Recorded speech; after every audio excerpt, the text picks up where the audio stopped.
inscribed angles. Oh. Inscribed angles is connected with the concept of central angles. Now, I told you that the mistakes that students make is this one. They would Yeah. say that, sometimes students would say that this angle is also 60 degrees. No, that would be wrong. But we have a method to find out this angle as well. First of all, this kind of angle is called an inscribed angle. Okay. Now, what is the difference between an inscribed angle and a central angle? The difference is, see, both of these angles are made by an arc, right? The yellow arc, Yeah. the arc AB.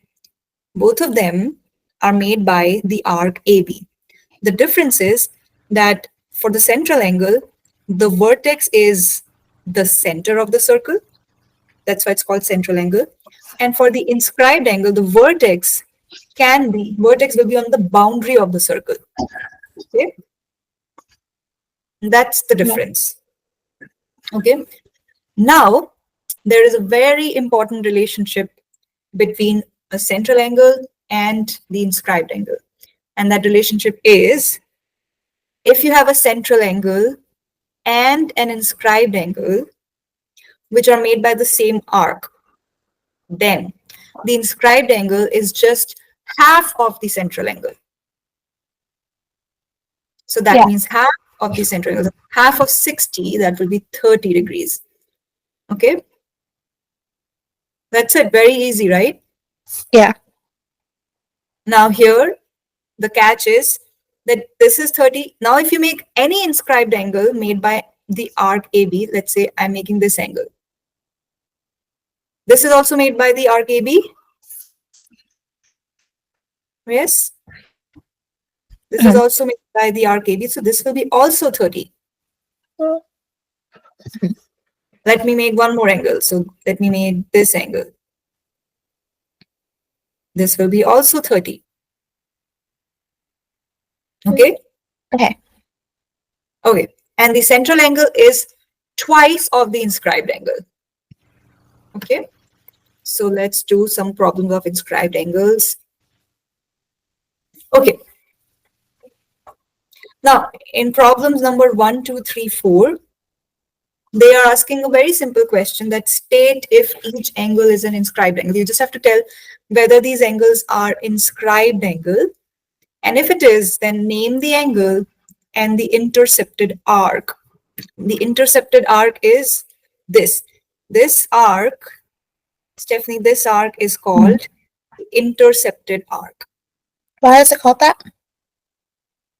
Because the angle is intercepting this arc. I mean, you know the meaning of the word intercept? Yeah, kind of. Like it takes something.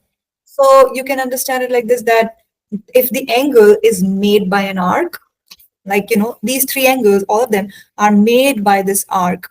So you can say that this arc is called the intercepted arc. Yeah. To understand this, okay? So in the question, we have to tell the name of the intercepted arc. Okay, so let's do number 1. First, you have to state whether it is an inscribed angle. And if it is, then we have to write the name of the intercepted arc.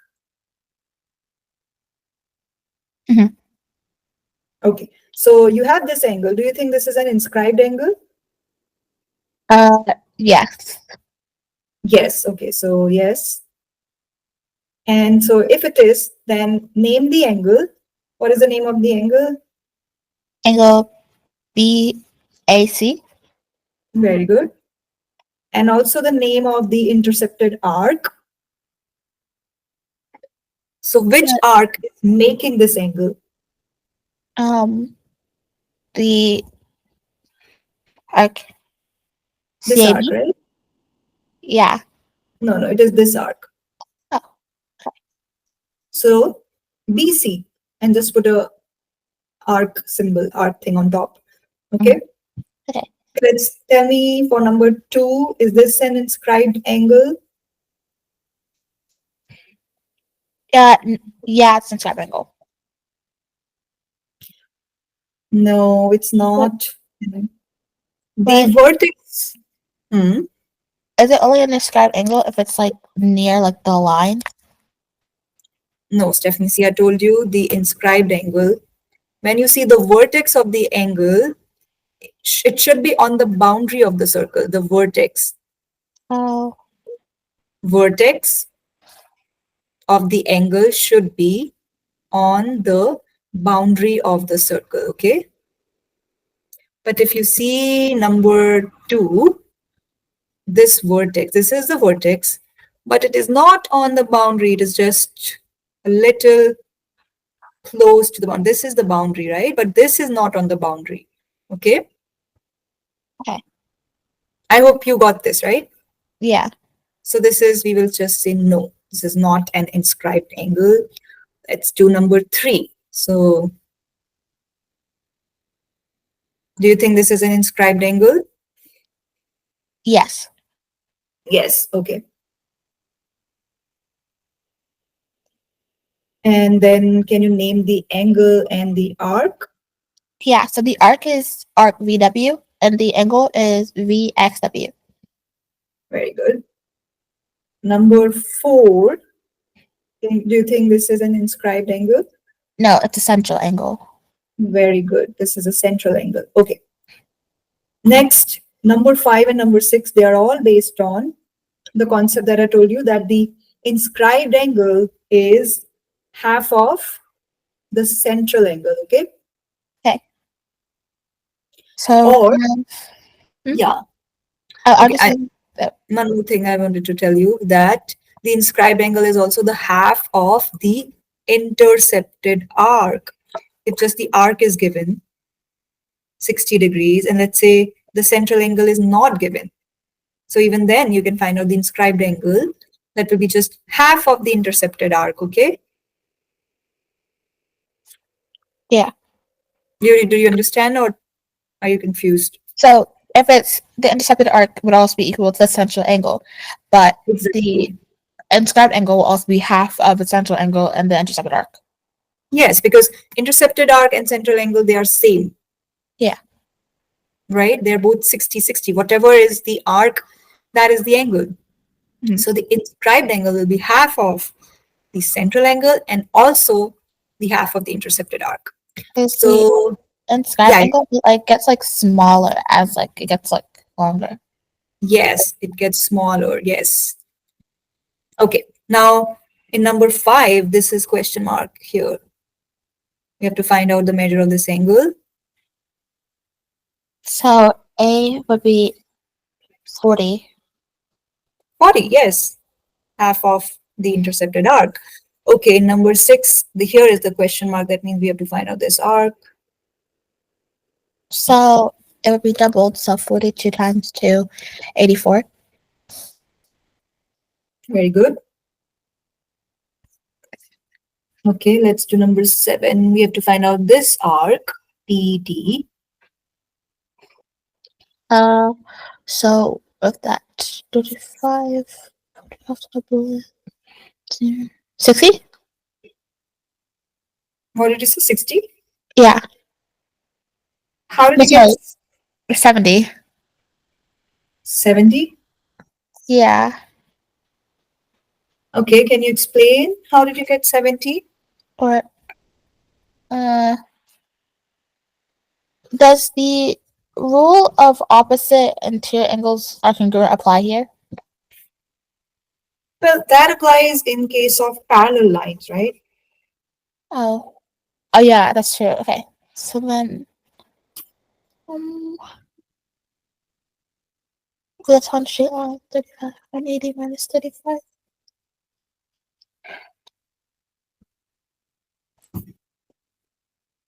I'm confused. Okay, okay. So here you have to slightly, like you have to think out of the box. You have to find out this arc. And the only information that's given to us is that this angle is 35 degrees. So if you know that this angle is 35 degrees, what can you find out with this information? Can you find out the length of this arc? Yeah, if I do 180 minus 35. No, why are you doing 180 minus 35? To find out FP. Oh. Um, This angle, 35 degrees, isn't FP the intercepted arc? oh, yes. Yes, right? This because this angle is made by this arc, right? Yes. So can you tell me what would be the length of the arc FP? Every double. So, Yes. so 35 plus 35. So, Yeah. wouldn't that be 70? 70, yes, very good. Now we have to think, how do we find out this red arc? And for that, you need to think, is there a way that you can find out this entire arc from F to D, which is actually the half of the circle? So, it would be double? Double of what? 70? No, no, no, no, no. No, it has nothing to do with 70. From F to D, isn't this half of the circle? Yes. 180? 180, yes. So this, whenever you see a semicircle or a semi-arc, that will be always 180. So, So 180 you know minus that, 70? yes, And that would be 110? 110, exactly. Okay. Okay, let's do number 8. We have to find out the value of DC, this arc. So, if we have.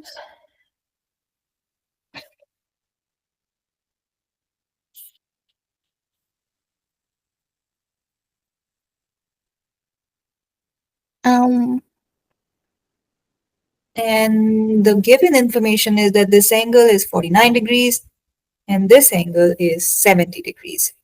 so if this 49, then BC, the arc could also be 49.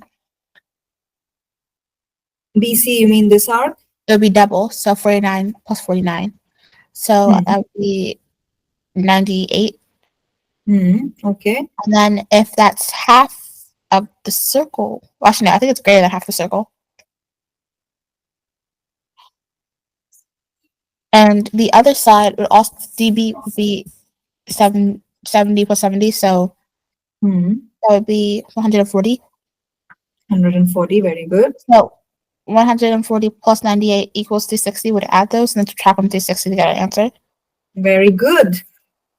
Awesome. Thank you. Okay, so yes, you will add this and you can subtract it from 360.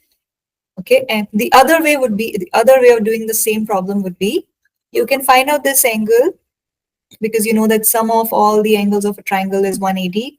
So you can subtract both of them from 180. And then this arc will be double of this angle. You get the same answer. Mhm. Okay,